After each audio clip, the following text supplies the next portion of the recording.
Okay. So what we need to do is we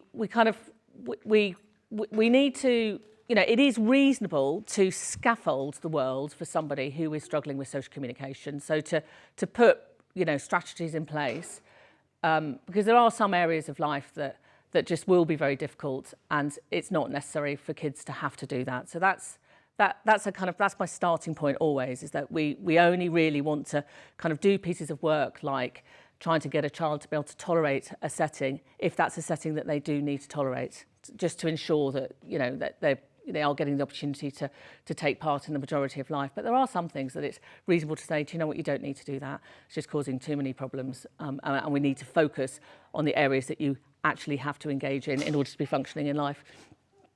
And the other thing we need to do is we just need to kind of think about, how we build kind of emotional regulation skills as well. So emotional regulation is just this ability to kind of cope and adjust and tolerate frustration, and not get overwhelmed by negative emotions and kind of take the perspective of others. And that is a really difficult thing to do if you're at a really heightened emotional state.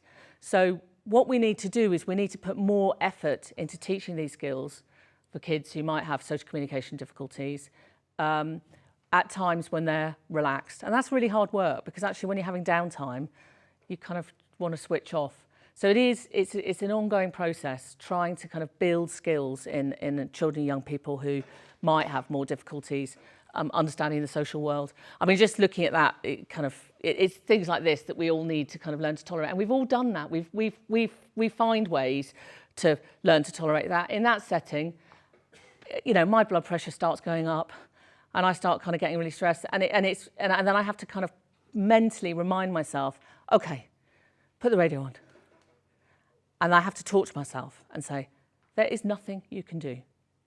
This is it. This will pass. You may be late, but it's the skills we have to try and teach to our young people, and they're not going to come as naturally. So it's kind of breaking these things down and making sure that we are kind of really putting in a very clear plan for them when they're faced with situations that are difficult like that. So how can we help? How do we do that? So if we think about the theory of mind difficulties that I was talking about earlier on, and that it's more difficult to kind of predict what's going to happen next, the kind of most obvious thing is that we need to make the world more predictable. We need to offer that sort of consistency, because if everything is confusing for you throughout the whole day because you don't quite know what's going to happen next, your anxiety levels are going to be absolutely up here. I saw a very inspirational talk by a lady who had a diagnosis of autism spectrum disorder, and she was describing her experiences when she was a child, and she was talking about the fact that she had a habit of wanting to. So I need to go back and just explain so this was a while ago, and I don't know. There's a few people here. There's enough people here who will know what I'm talking about. TVs used to be huge. They used to be big this way, and they used to be really big this way, and they had kind of all the tubes going kind of out the back of them. And when you turn them off, it would suck down into a little tiny white thing in the middle of the screen, and there'd be lots of static electricity all over the front of the screen. And so what this lady liked doing is when the telly was turned off, she liked touching that little white spot, and she needed to do that for about 3 minutes until the white spot went away. And I'm guessing it was a really nice sensory experience doing that. But the thing that was most powerful for me was the way she articulated it. And she said that for her, it was an oasis of calm in an otherwise unpredictable and chaotic day. And at the time, lots of parents were trying to, her parents were trying to stop her doing that, because it wasn't something, they struggled to understand why she was doing it. And I feel that those sorts of kind of rituals probably are really helpful for somebody who needs to make their day predictable. And 3 minutes of touching a little white dot on a telly screen, that's not really impairing functioning if you're then going to be able to go and get on and go to another class or do whatever it is you need to do. So I kind of I think that that story helps me understand why predictability is necessary, because you need that as like a stepping stone to get you through this day that otherwise you're not really going to kind of understand so well. And you know, we've got lots of strategies that we can kind of talk about that are useful for that, like things like visual timetables and even just using kind of smartphones for kind of older kids and things like that. So that's a very clear plan of what's going to happen in the day, just a day planner or something like that. They're just really useful tools that you can use that just help create this sort of predictability. It's also very helpful to just try and scaffold situations. So if you're going to try and create this predictability in the day and are going to try and think about what the day is going to be like for your child or young person, then it might be that you see there's something coming up in the day that's going to be a real problem. And that's a reasonable time to try and head that off, because we want the day to be a much more kind of calm experience, if possible, in order to be able to continue to kind of engage in all the things that we want our young people to engage in life, like education and stuff like that. So if there's going to be something unusual in the day, like maybe at school they're going to have a very noisy presentation at assembly, and it's not going to be as kind of predictable as it would normally be, then that's very reasonable to have a conversation with school and say, do you know what, I think that's going to make, you know, I think it's going to be difficult, and can we think about how to manage that? It might be that the way the young person is kind of introduced to that is just different, or they're prepared for it and given more warning about it. It might be that it might not be appropriate for them to do it. But heading off situations is a very reasonable thing to do, because we're just trying to create a kind of calmer environment, a calmer week for a child or young person, so that they can engage in all the things that we want them to engage in. You know, we need to kind of, I suppose, also think about reading kind of your child or young person. So being able to, on a kind of daily basis or hourly basis, kind of notice, is there a situation that's emerging here? Is this becoming a little bit overwhelming? What do we need to do? And it could be that all that is just having a little bit of a kind of coaching. Okay, how are you doing? Is this all right? Yeah? Okay, what do you need me to do? Okay, do you want to go and sit at the back? Should we do that? Okay, let's do that. So just trying to be continuously conscious. What do I need to do in this situation to make it feel okay? What's going to help? Teaching skills is also a really helpful thing to do. I sometimes think that looking at soaps can be a very helpful way to think about different social situations. And shall I let you guys go by? There we are. Soaps are kind of, they're very, very kind of useful vehicles for seeing a whole range of the human experience. I must admit, I saw EastEnders for the first time in years last week. I couldn't believe how dramatic it is now. I mean, in one episode, you have the same number of things that might happen in one person's life, you know, in the whole life events. But they kind of, because they are so dramatic and they have so many different kind of storylines going on, and there's such a range of emotions in it, they're quite kind of useful things to look at, because you can have conversations about it as well. You can kind of notice the different facial expressions. You can notice how people are responding to things. Generally, I have to say, in EastEnders, people's responses aren't helpful. So it's kind of like, oh, do you think that was helpful? You know, you can have a conversation about it while you're watching it, just to kind of think about what might be a helpful way to respond to something in this situation. And generally, you know, what happens quite often in soaps is things get escalated. People start kind of shouting at each other, and it's pantomime because it's so over the top. But actually, having that sort of over the top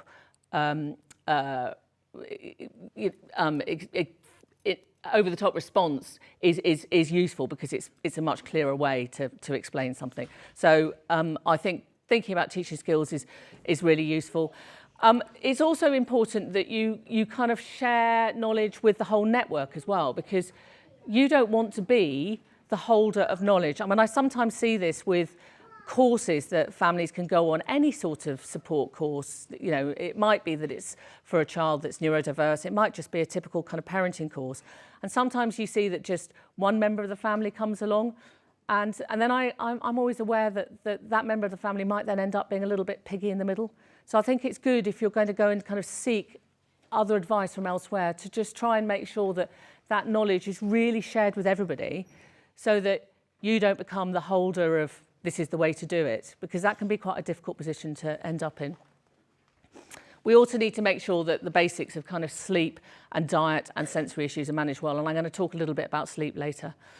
And most of all, we do need to kind of manage the environment. So we do need to put things around a child who's struggling. So we do need to have people at school aware of the fact that things might need to be adapted. There might need to be some special provision made at times. And we need, as I kind of said, extended family members knowing that. And we kind of need to have a plan of what we might do if there is going to be a difficult situation for a child. So if they're not coping, what do we do? Is it okay to can we just try and help them stay in that situation so they might cope with it better next time by just putting a little bit of extra support? That could just be kind of putting your arm around somebody, just giving them a little bit of a hug.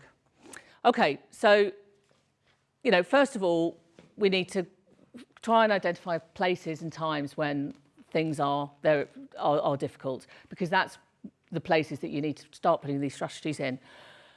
So it could be, activities, other people. It could be physical issues like sleep or hunger or illness. It could be changes to routine. So you need to be a little bit of a scientist to try and work out if you've got a pattern where a young person is really beginning to struggle. What is this that's going on? Is it because it's the end of the day and actually they probably needed a bit of a snack before they went to Scouts?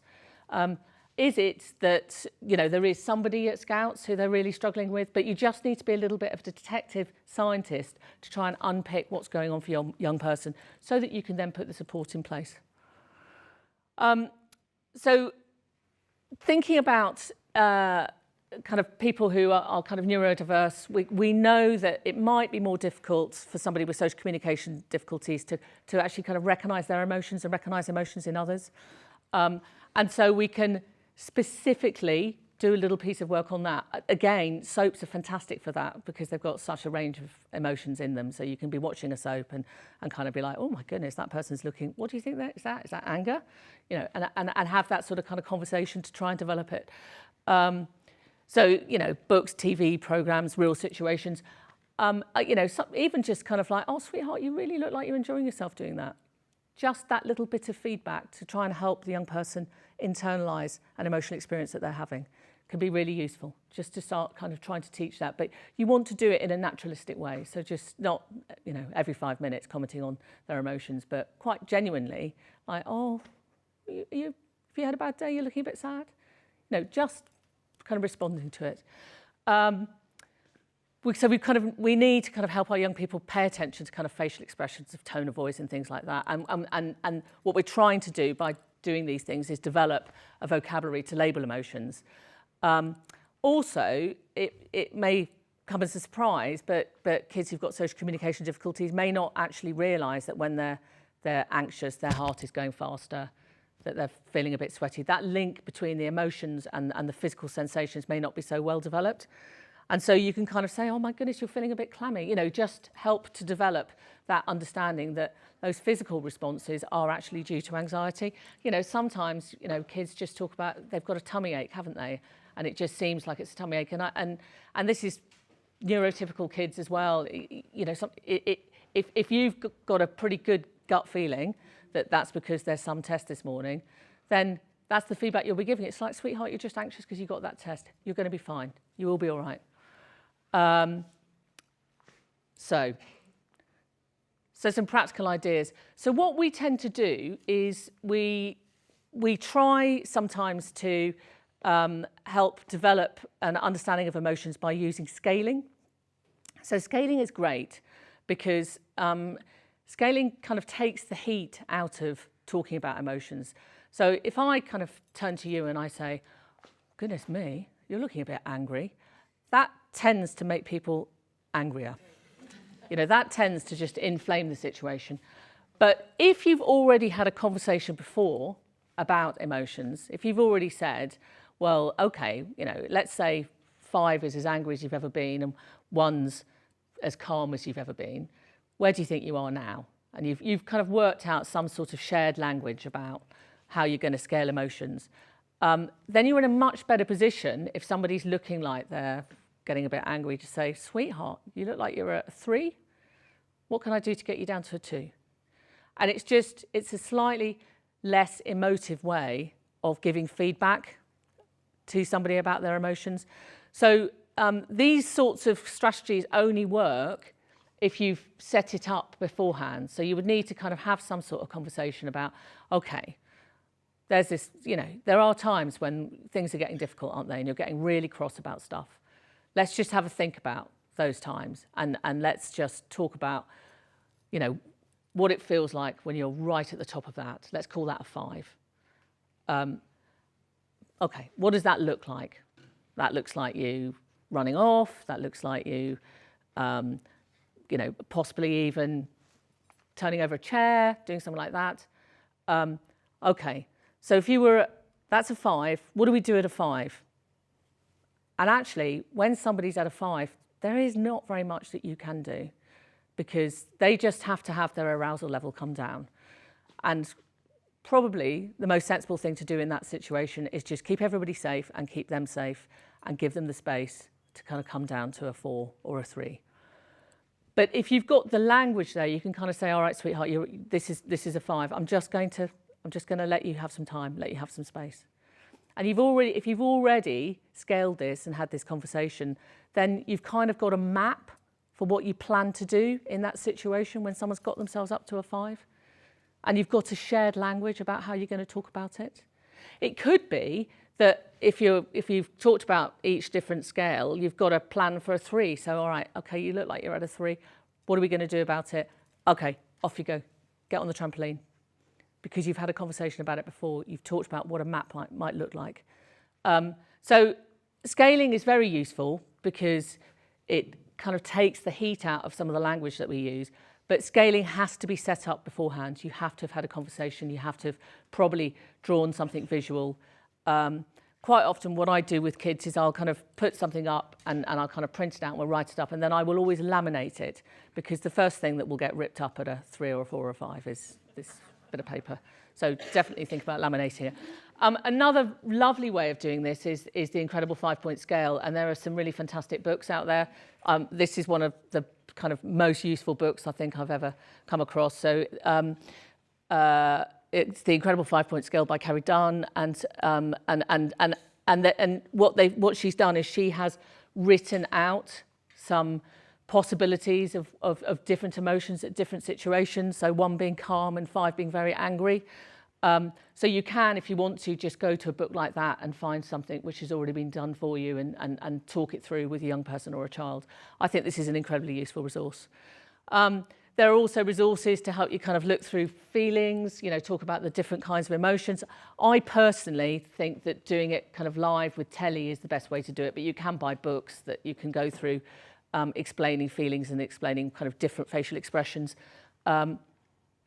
So what we want to do is we kind of want to use these strategies to kind of bring down physical arousal at the first sign that kind of arousal has gone up. So, you know, the kind of calming strategies could be things that you've agreed beforehand with your child or young person, and it might be kind of relaxing, drawing, watching something.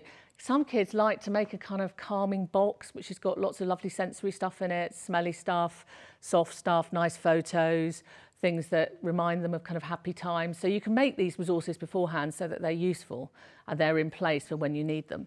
You know, and the most important thing is, you know, most kids like a bit of a squeeze, nice big hug. And that's also really nice pressure as well. So those things really help to kind of bring down physical arousal. We also need to have strategies to kind of reduce pent-up feelings and tension and frustration. So, you know, this is where reading your child or young person is going to be really important, because you need to kind of make a decision. What are we doing here? Are we trying to kind of lower arousal here, or are we trying to get rid of pent-up feelings? And what you decide to do, therefore, is going to be different.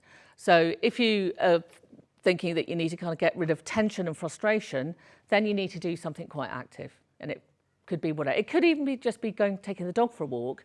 It could be going out in the garden and having a kick around, going onto the trampoline, you know, jumping up and down on spots, just going for a run, you know. But sometimes we do just need to get rid of this kind of energy, and I think that's where it's going to be very helpful for kind of you as parents and carers to really try and decide what's the best thing for us to be doing in this situation. And by doing that, you're also going to help your young person and child begin to kind of internalise for themselves what they need to do in these situations. Okay, So if social situations are a source of anxiety, it can also be helpful to practice them in advance. So, this might mean actually kind of role playing it. So you're kind of sitting at home and you know that your child's going to be doing something new soon. So it could be that they're going to start a new club and they're really worried about it and they don't know quite what's going to be expected of them. So you can just do a talk through. I think this is what we mean when we say kind of scaffold situations, is that there's a situation coming up and it's kind of quite clear to you that your child or young person is going to struggle with it. And so sometimes I think we're a little bit nervous of talking about these things, but actually it is important to help them have that plan, that kind of map, that route that we're talking about, so they know what's going to be expected of them in that situation. They also know what to do. So if you're going to a new club, one thing you're going to have to do is you're going to have to say hello to the grown-up who's running it, but also you're going to have to say hello to one or two of the other young people there. And, how do you do that when you walk into a big room? So you can just have quite a clear rule for it. So first thing you do when you go in is you go and say hello to the grown-up and give them your name and say that you're here. And then why don't you have a look around and see if there's anybody that you know from school? And if there is, go up and say hi and have a chat with them. If you don't see anybody there that you know, then why don't you have a look around and see if there's anyone there you like the look of, who's maybe wearing a T-shirt with something that appeals to you. Like there might be somebody there wearing a T-shirt with Nerf guns on. You like Nerf guns. Go and say hello to them. Say, hey, are you into Nerf guns? But these sorts of kind of social rules, you need to be really explicit about. So just talking it through with your child can really help them know this is what's expected of them and this would be a helpful thing to do in this situation. There's also the possibility they are kind of sometimes social skills groups are kind of run at school. So kind of keeping your eye out for something like that is a good thing to do, and suggesting that your young person might be involved in it. So I kind of talked about this when I showed the picture of kind of being pent up in a car. What we know is that the way we feel about things is quite often the way we think about things. And so kind of helpful self-talk can be a really useful way to manage some emotions. If a child's had some repeated experiences of things going wrong, they're likely to have quite negative thoughts about it. And their thoughts are likely to be, this isn't going to work, this is going to go wrong. And we need to find ways of trying to help them change the way they think about some of these things. And it can be very difficult if you've got a child or a young person who's quite rigid in the way that they kind of think about things, and they get quite fixed. Some ideas and some thoughts really kind of turn into rules. It's like cement, and you have to kind of dig them out and try and change them. So I think this is a really important thing to do, and I think you kind of sometimes have to be a bit of a kind of archaeologist to try and get to the bottom of why there might be a rule about something, about the way a child thinks about something. And what has to happen is that they need to have an experience of it being different. So, there are ways. I mean, I sometimes think one of the most kind of helpful thoughts that you can have is I'm going to do my best in this. I'm doing my best, and that's all that anyone can expect for me. This is going to be over in 20 minutes, and I'm not going to have to do it again for another 6 months. Or this is going to be over in 45 minutes, and I'm not going to have to do it ever again. But, I've done this before. It wasn't great, but I managed it. It was okay last time. These sorts of things. So sometimes we talk about mantras, like I'm doing my best, this will be okay. Getting those mantras in is really helpful. Trying to make it into a bit of a habit can really help. So just having something like, okay, we're going to do this. It will be okay. Just kind of some quite short little mantras can also be really helpful.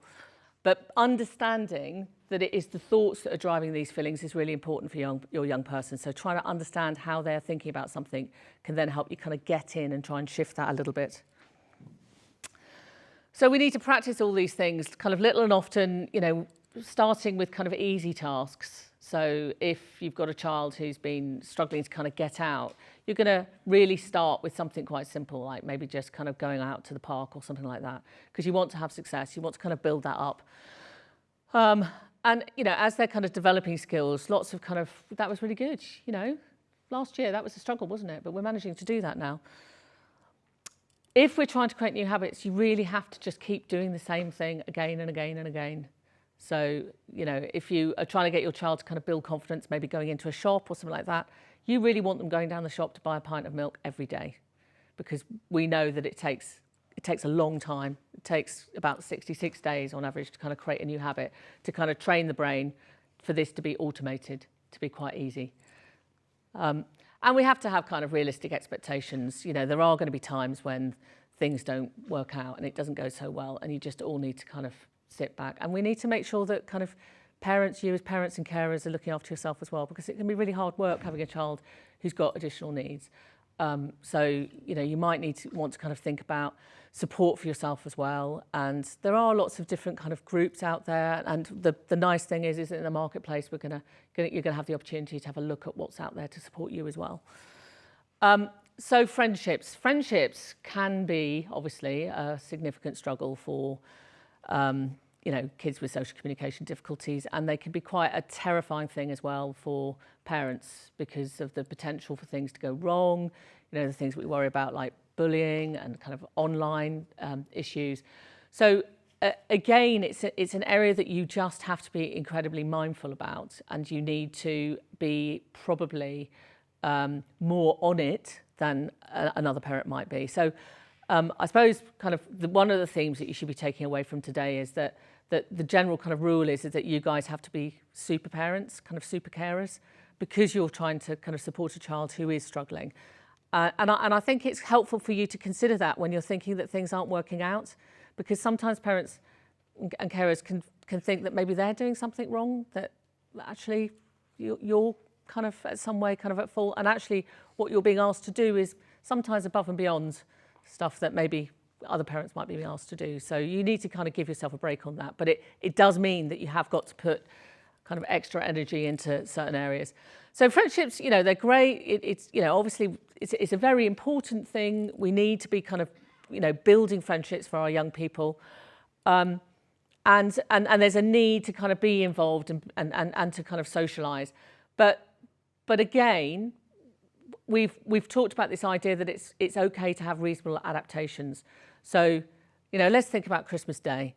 Christmas Day is, you know, is a completely out of routine day. It's got lots of kind of sensory things that will be going on in it. There's Christmas trees around, there's flashing lights, there's different people. Christmas Day, there's loads of different members of the family possibly coming into the house, or you might be going to someone else's house. It's a big old ask for somebody who likes predictability and routine.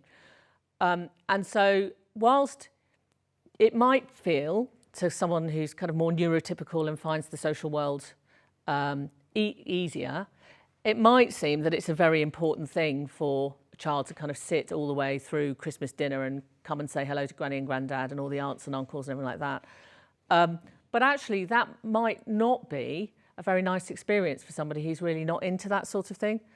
So we do want our kids to kind of engage in kind of family events and have friendships and be involved in the social world. But it might mean that you might have to do just a little bit of kind of bargaining about it. Right, I do need you to come to dinner because all the family are going to be there, but you don't have to stay for the pudding.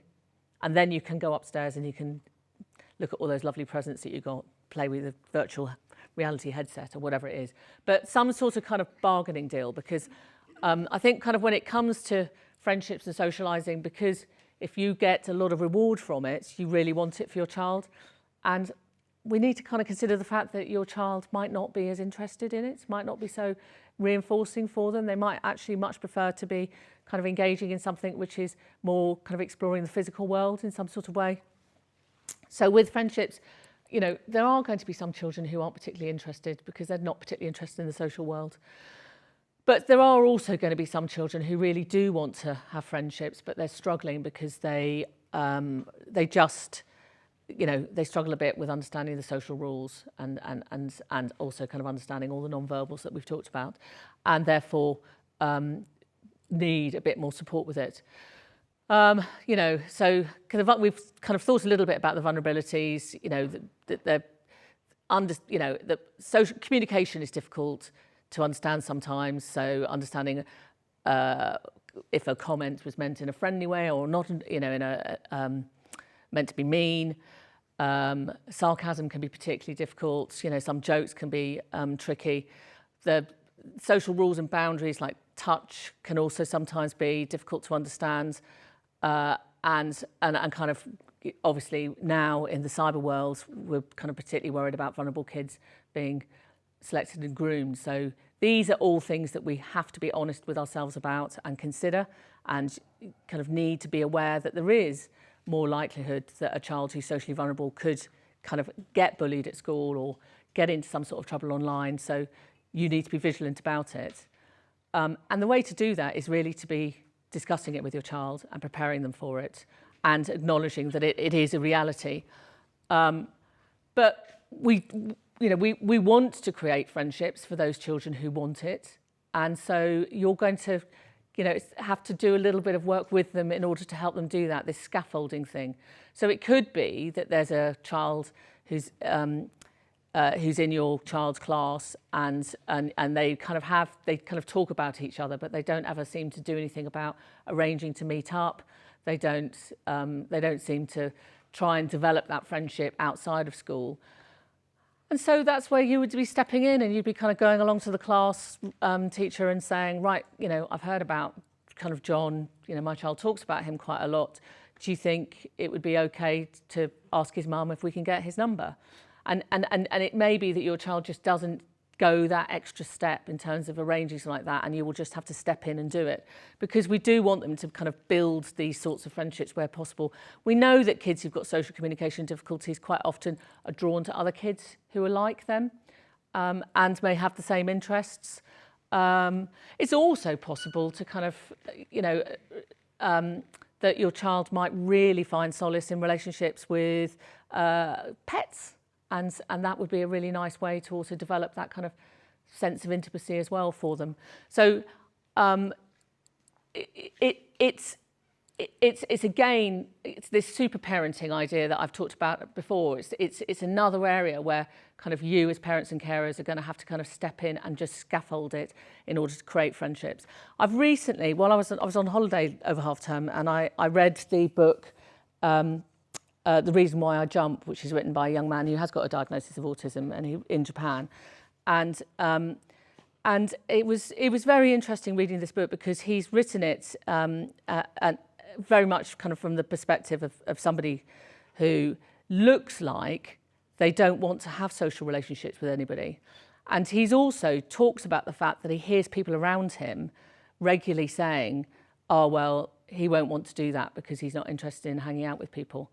And it was just fascinating reading his perspective on that, because he said, actually, it's not true. There are times when he really doesn't want anyone around, but that's generally because it's been going wrong when he's been with people. And he does like being with people. It just becomes so difficult sometimes because it goes wrong that he gives up on it.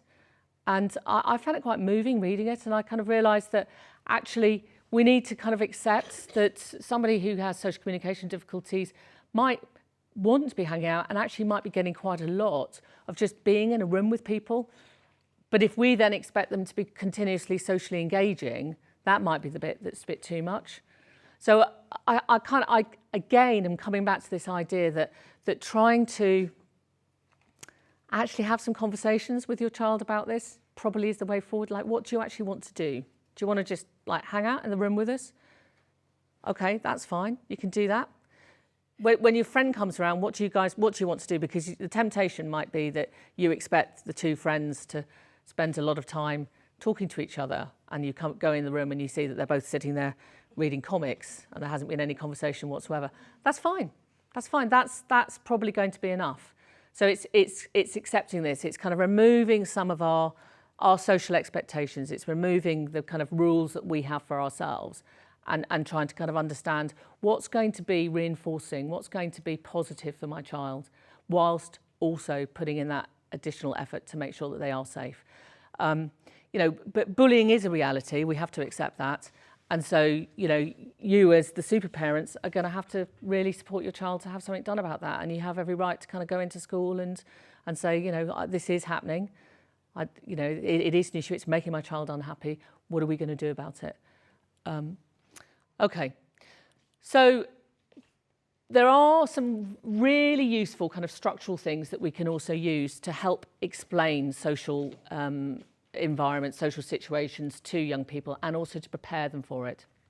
And what I wanted to do was just talk about social stories and comic strips with you. So they've been developed by this lady called Carol Gray, and she's written lots and lots of books about it. Actually, to be honest, they can be used very simply, and I'm going to kind of talk through with you how you can use them very simply. And there are some very simple guides as well. We have a very simple pamphlet which I can share with everybody actually, that kind of means that you don't necessarily have to go and buy an expensive book off the internet. And I think the way that Carol Gray has developed this is really useful. And I know that Senko's used these sorts of social stories and comic strips in schools to kind of really analyse, and we do in our line of work, to really analyse quite complex situations. But I think for the purposes of having a social story at home, a simple guide like the one that we have, and also the guides that you can see online, there's a lot of guides about this online as well, would be more than enough. So this is kind of for social situations that are difficult, and what they are is they're short descriptions of a particular situation or event, and they give really specific information about what you're meant to do. So that they might sound, 20 minutes. Right, they might sound, they sound kind of quite exciting, social stories, like, you know, you might be getting a book. They're not, they're really boring, okay, so don't get too excited. They just are a very simple description of a scenario. So these are the sorts of things you can use them for, kind of asking for help, learning what someone else might do in a situation, coping with change, and they're very, very concrete kind of descriptions of a scenario. So here we are, we've got an example. So my name is Sam, I'm 5 years old. These are just facts. Every day I learn new things. I know lots of things, that's all facts. I know how to be a friend. So this is where we're coming into the bit that we're obviously trying to teach. So this is a kind of a bit of it. This is kind of advice now for the child.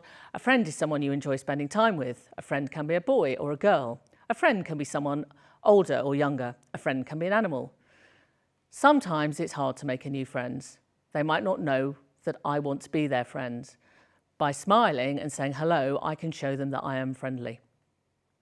Friends play together. Friends work together. Friends care. Friends share. Friends can do a lot together. Friends can share silly moments. Friends can share quiet moments. To have a friend, you must be a friend. I'm kind, caring, and gentle. I am a friend.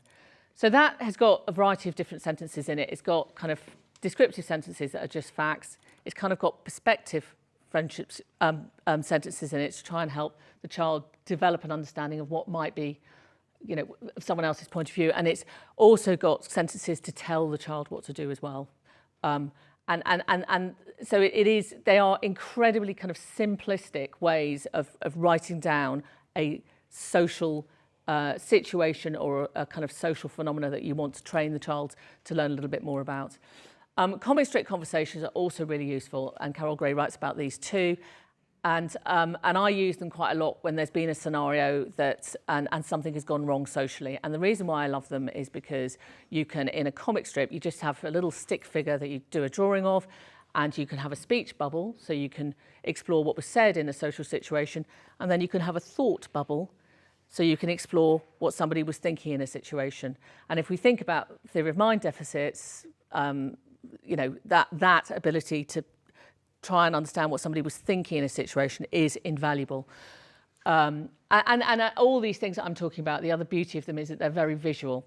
You know, we know that somebody who might be kind of neurodiverse is likely to process the world more visually. So, I have to go a bit nearer for this. So here's a kind of a classic example of one. There's a little stick man. The kid is thinking, it's very hard to read. All the kids are talking together and I want to talk with them. And there's all these kids over here. And then you see the child running up and saying, I'm wearing Star Wars underpants. And the other kids are thinking, I wish he wouldn't tell me what kind of underpants he's wearing. The other kid is saying, I don't like it when he interrupts. So imagine this was a scenario that went wrong in a playground at school. the SENCO could have probably, or the teacher would just have a conversation with the child, could draw out this situation with the child, and then underneath they've written, interrupting is rude. A better way to join a conversation is to listen what they're talking about and then make a comment. Talking about underpants to friends at school can make them feel uncomfortable.